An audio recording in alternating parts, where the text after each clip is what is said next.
এই মোবাইলের কারণে তোমার আখিরাত নষ্ট, এই মোবাইলের কারণে তোমার ক্যারিয়ার নষ্ট, এই মোবাইলের কারণে তোমার স্রষ্টার সাথে তোমার সম্পর্ক নষ্ট, এই মোবাইলের কারণে তুমি ইবাদত থেকে গাফিল হয়ে গিয়েছো, এই মোবাইলের কারণে ইবাদতে মন বসছে না, এই মোবাইলের কারণে তুমি দুনিয়ায় থেকেও দুনিয়ায় না থাকার মতো হয়ে গিয়েছো। এই মোবাইলের মাধ্যমে যদিও বা তুমি শত শত বন্ধু বানিয়ে নিয়েছো, কিন্তু কখনো কি ভেবে দেখেছো এই মোবাইলের কারণেই তুমি তোমার রব থেকে অনেক দূরে সরে গিয়েছো?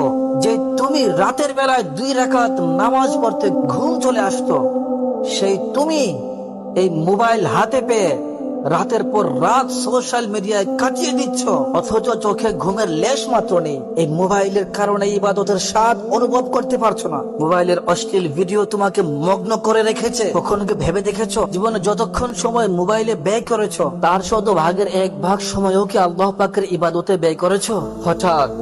হঠাৎ একদিন তুমি এই মোবাইলে অশ্লীল ভিডিও দেখতে ব্যস্ত থাকবে, তখন তোমার মৃত্যু নামের রেলগাড়ি অচিনপুরের স্টেশনে কড়া নাড়বে। তখন তুমি কি করবে, কি সাথে নিয়ে যাবে, ভেবেছো কি?